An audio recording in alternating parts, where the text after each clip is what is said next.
نحمد اللہ ونستعینہ ونستغفرہ ونعوذ باللہ من شرور انفسنا ومن سیئات اعمالنا من یہدہ اللہ فلا مضل لہ ومن یضللہ فلا ہادی لہ ونشہد ان لا الہ الا اللہ ونشہد ان محمدا عبدہ ورسولہ الذی ارسل الی کافۃ الناس بشیرا ونذیرا۔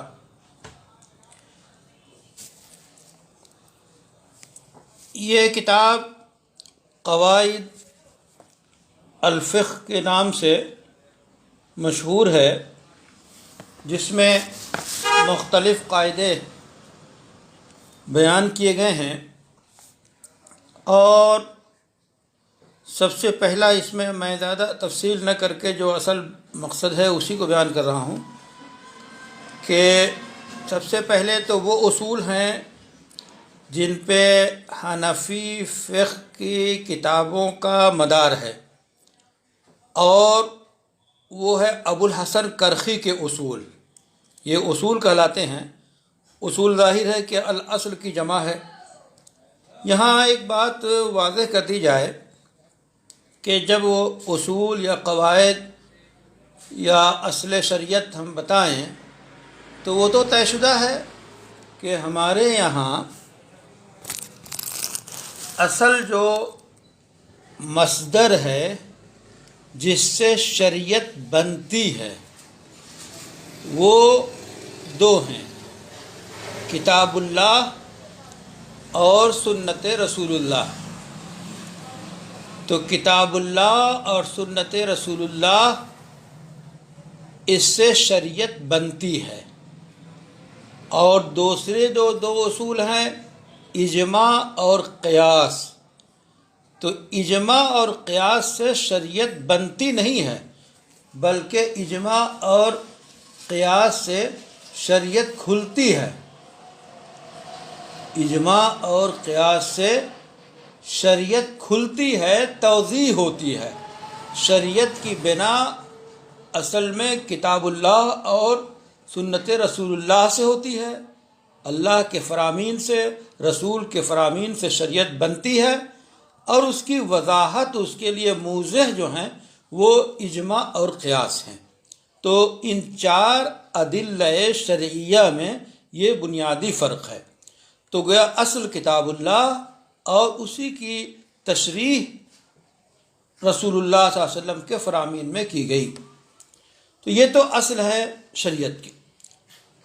اب اس کے بعد جو فقہی اصول ہیں، کہ فقہی اصول کرخی کے یہ ہیں اور تمام ائمہ اربعہ سب کے نزدیک فقہی اصول ہیں۔ تو یہ اصول در حقیقت جو بھی اصل ہوتی ہے اس کی بنیاد یقیناً کتاب اللہ اور سنت رسول اللہ ہے۔ کسی نہ کسی آیت پر یا کسی نہ کسی فرمان رسول پر وہ اصل مبنی ہوتی ہے، چاہے عام لوگوں کی ذہن نگاہ وہاں پہنچے یا نہ پہنچے۔ تو یہ ائمہ کرام جنہوں نے اصول بنائے ہیں، اور ان اصول کی بنیاد پہ فقہی مسائل کو اور زندگی کے مسائل کو حل کیا جاتا ہے، تو یہ در حقیقت یہ کوئی نہ سمجھ بیٹھے کہ یہ فقہی آراء ہیں یا فقہا کی بات ہے، بلکہ بیشتر یہ سارے اصول کی اصل اصول جو ہیں وہ کتاب اللہ بشکل آیات اور احادیث موجود ہیں۔ اس سلسلے میں جو متتبعین ہیں، جو لوگ تلاش و جستجو رکھتے ہیں، وہ باقاعدہ انہوں نے اس پہ کام کیا ہے کہ یہ فقیہ نے یہ اصول بنایا، اس کی اصل یہ ہے، تو اس کی شرح، تو اس کی بنیاد یعنی اصل الاصل کون سی آیت ہے اور کون سی حدیث ہے۔ اس لیے ایک فقیہ کی، ایک عالم متبحر کی نگاہ جہاں اصول فقہیہ پہ ہو، اسی کے ساتھ ساتھ ان اصول کے اصول یعنی کتاب و سنت کی آیات اور احادیث پہ ہونی چاہیے، تاکہ علی وجہ البصیرہ وہ سمجھ سکے اور علی وجہ البصیرہ وہ حل کر سکے مسائل کو۔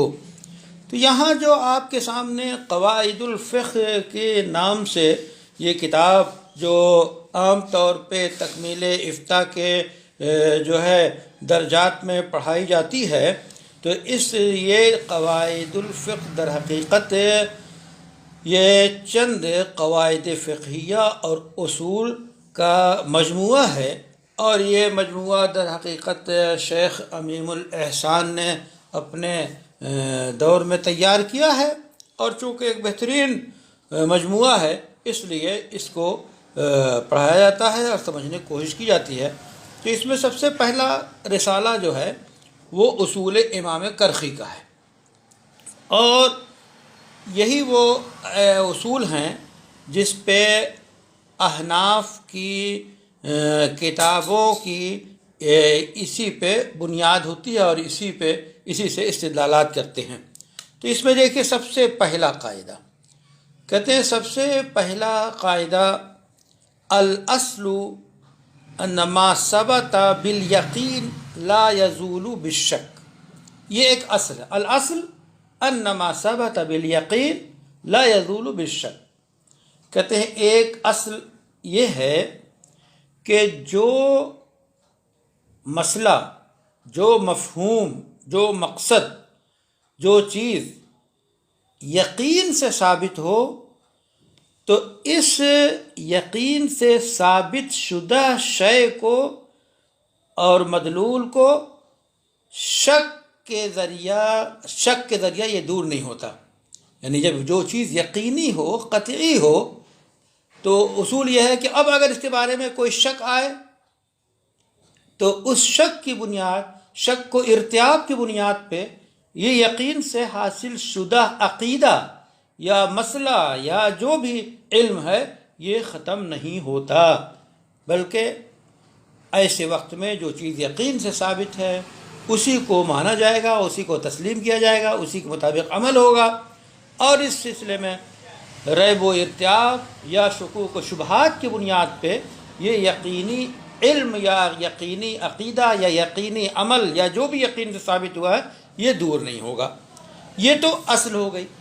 اب اس اصل کے تحت بے شمار جزیات ہیں، اس کی وضاحت آپ کے اسی کتاب کے تحشیہ میں جو باقاعدہ قواعد الفقہ کے ساتھ ہے حاشیہ، اس میں موجود ہے۔ ایک مثال دی ہے انہوں نے، زیادہ مثالیں دینے سے ظاہر ہے کتاب ضخیم ہوگی، دفتر تیار ہو جائے گا، لیکن ایک فقیر کو چاہیے کہ اصل کے تحت بے شمار مثالیں تلاش کرتا رہے۔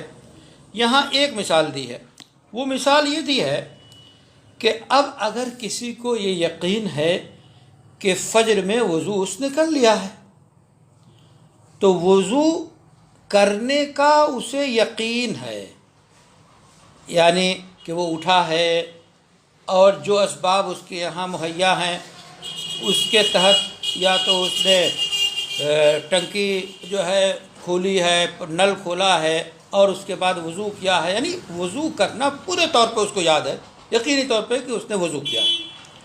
اب اس کے بعد اسے شک پیدا ہو رہا ہے کہ کہیں ایسا تو نہیں کہ میرا وضو ٹوٹ گیا، کہیں ایسا تو نہیں کہ کوئی ناقض وضو چیز پیش آ گئی، کہیں ایسا تو نہیں کہ مجھے جو ہے کوئی ایسا مسئلہ درپیش آ گیا جس سے میرا وضو جو ہے جاتا رہا یا میں خطا کر گیا۔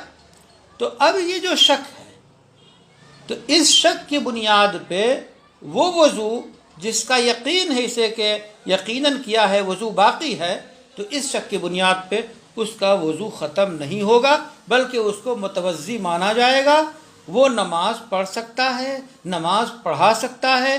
اسی طرح جن علماء کے نزدیک تلاوت اور مس قرآن، وہ ظاہر ہے کہ وہ قرآن چھو سکتا ہے مصحف کو، تو وہ تمام چیزیں جو وضو کے ذریعہ ہوتی ہیں ان تمام کو اس یقین کی بنیاد پہ کہ اس کا وضو موجود ہے وہ انجام دیتا رہے گا۔ اور یہ جو شک اور وسوسہ آیا کہ کہیں ایسا نہ ہو کہ وضو خطا کر گیا یا کوئی بات ہو گئی، وضو کیا کہ نہیں کیا، حدث پیش آ گیا، تو کہتے ہیں کہ اس کی وجہ سے اس کا وضو نہیں ختم ہوگا بلکہ وضو اپنی جگہ پہ باقی رہے گا۔ تو گویا یہ ہے کہ الاصل ما ثبت ان ما ثبت بالیقین لا یزول بالشک، کہ اصول یہ ہے کہ جو چیز یقین سے ثابت ہو وہ شک کے ذریعے دور نہیں ہوتی۔ تو یہ اصول ہے اور اس کا ایک جزیہ آپ کے سامنے پیش کیا گیا۔ آپ اور بھی مسائل کر سکتے ہیں، جو ہے اس کے بہت سے مسائل، کہ آپ کو جس چیز پہ یقین ہے اس یقین کو باقی رکھتے ہوئے شک کے ذریعہ وہ دور نہیں ہوگا۔ ایک اصول یہ ہے۔ تو یہ کتاب آپ کو نیٹ پہ مہیا ہو جائے گی اور بازار میں بھی ملتی ہے۔ پہلا اصول ہے کہ الاصل ان ما ثبت بالیقین لا یزول بالشک۔ سمجھ میں آ رہا ہے؟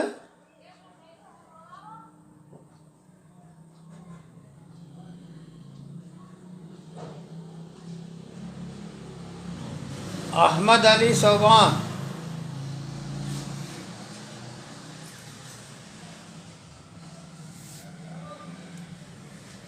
احمد علی،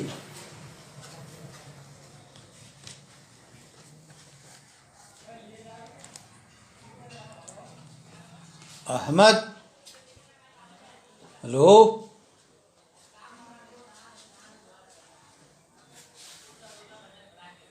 سبق سمجھ، یہ اصول سمجھ میں آیا؟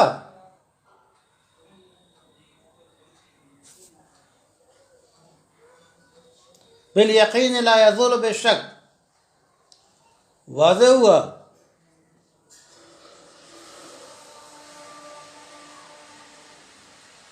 اچھا،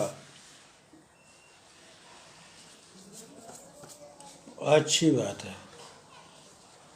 احمد علی صوبان،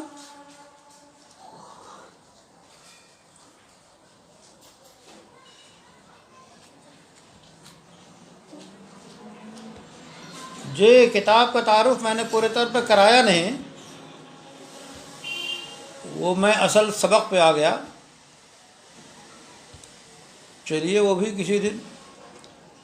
احمد علی آپ نے سمجھا؟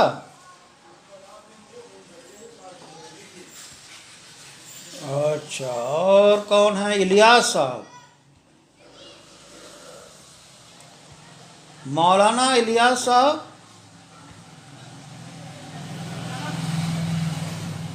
وعلیکم السلام ورحمۃ اللہ وبرکاتہ، واضح؟ اچھی بات ہے۔ اب دیکھیے دوسرا اصول بھی دیکھ لیجئے۔ الاصل ان الظاہر یدفع الاستحقاق ولا یوجب الاستحقاق۔ کہتے ہیں ایک اصل یہ بھی ہے کہ ظاہر جو ہوتا ہے وہ استحقاق کو دور تو کرتا ہے لیکن استحقاق کو ثابت نہیں کرتا۔ استحقاق کو دور کرتا ہے لیکن استحقاق کو ثابت نہیں کرتا۔ یہ کیا ہے؟ ظاہر۔ جو چیز ظاہر ہو تو اس ظاہر کے ذریعہ استحقاق کو وہ دور تو کرتا ہے لیکن استحقاق کو ثابت نہیں کرتا۔ کیا مطلب؟ کہ کسی چیز میں حقدار ہونے کے لیے کہ اس کا حق ثابت ہو جائے تو یہ ظاہر اس استحقاق کو ثابت کرنے کی صلاحیت نہیں رکھتا ہے، بلکہ جو استحقاق ہو رہا ہے، کوئی حق جتا رہا ہے، اس کو دور کرنے کی صلاحیت رکھتا ہے۔ تو یدفع الاستحقاق ولا یوجب الاستحقاق، یہ دوسرا اصول ہے۔ اس کی مثال بھی آپ کے حاشیے میں موجود ہے۔ وہ یہ ہے کہ مثلا ایک شخص ایک گھر میں رہتا ہے، اس گھر پہ اس کا قبضہ ہے، یعنی لوگ جانتے ہیں کہ یہ اس گھر کے رہائشی ہیں، مکین ہیں، اس مکان کے مکین یہ صاحب ہیں، ایک زمانے سے وہ رہ رہا ہے۔ اتنے میں کوئی شخص آتا ہے اور آ کر وہ اس مکان پہ اپنا دعویٰ پیش کرتا ہے، کہتا ہے کہ میں مکان تو یہ میرا ہے، آپ کہاں سے اس میں رہ رہے ہیں؟ تو کہہ رہے ہیں کہ رہنے والا جو ہے اس میں رہ رہا ہے، تو ظاہر کیا ہے؟ قبضہ کس کا ہے؟ وہ کہتے ہیں نا قبضہ سچا بقیہ سب جھوٹا۔ تو ایسی صورت میں ایک شخص مکان میں مکین ہے، رہ رہا ہے، اور اس کے بعد ایک دوسرا آدمی آ کر یہ کہتا ہے کہ یہ مکان میرا ہے، دعویٰ کرتا ہے، تو اب اس کا جو قبضہ ہے، جو ظاہر ہے، تو یہ ظاہر اس مدعی کے استحقاق کو دور کر دے رہا ہے. یعنی اس مکان میں جو پہلے سے رہ رہا ہے، یہ قبضہ اس کا ہے، تو یہ قبضہ اور اس کا رہنا یہ ظاہر ہے کہ یہ مکان اس کا ہے. اب جو دوسرا آدمی آ کے دعویٰ کر رہا ہے کہ یہ مکان میرا ہے، تو وہ جو اس میں اپنا حق ظاہر کر رہا ہے، استحقاق ظاہر کر رہا ہے، تو یہ ظاہر یعنی اس کا رہنا اس میں لوگوں کے سامنے کہ یہ تو مکان میں بہت دنوں سے رہ رہا ہے، تو اسی کا مکان ہوگا، تو یہ اس کا قبضہ اس کے اس استحقاق کو گویا دفع کر رہا ہے، دور کر رہا ہے کہ وہ صرف اس بنیاد پر، دعوے کی بنیاد پہ وہ اس مکان کا مستحق نہیں ہوگا. اب ظاہر ہے کہ اس مکان کے بارے میں مستحق کب ہوگا؟ وہ اس وقت ہوگا کہ اب عدالت میں معاملہ جائے گا. عدالت میں ظاہر ہے کہ وہ جو قاضی ہوگا جب یہ دعویٰ کرے گا کہ یہ مکان میرا، تو کیا ہوا؟ یہ مدعی ہوا، اور مدعی کے ذمہ کیا ہے؟ گواہ پیش کرنا. تو قاضی گواہوں کے ذریعہ اس مکان کو، اگر گواہان کے ذریعے یہ بات ثابت ہو گئی کہ یہ مکان اس مدعی کا ہے، تو ظاہر ہے قاضی فیصلہ کرے گا.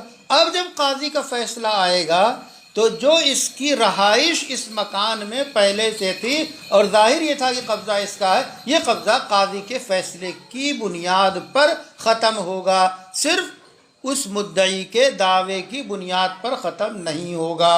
تو حاصل کیا نکلا کہ ظاہر جو ہے استحقاق کو دور تو کرتا ہے لیکن استحقاق کو ثابت نہیں کرتا. یعنی یہ جو اس میں مکان میں رہ رہا تھا، یہ رہنا ظاہر ہے، تو اس ظاہر کی وجہ سے یہ مکان کا مالک نہیں ہو جائے گا کہ اس کے استحقاق کو ثابت کر دے کہ اسی کا ہو گیا. کیوں؟ اس واسطے کہ جب عدالت میں گواہان کی موجودگی میں یہ بات ثابت ہو گئی کہ یہ مکان دعویٰ کرنے والے کا ہی ہے، تو قاضی نے فیصلہ کر دیا. اب یہ ظاہر ختم ہو گیا جس میں یہ مکان میں رہ رہا ہے. رہائش ظاہری طور پہ جو رہائش پذیر تھا، تو رہائش پذیری اس ختم ہو جائے گی فیصلے کی بنیاد پہ.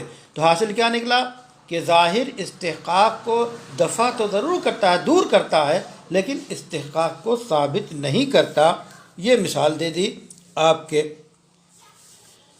یہ دوسری اصل سامنے آ گئی.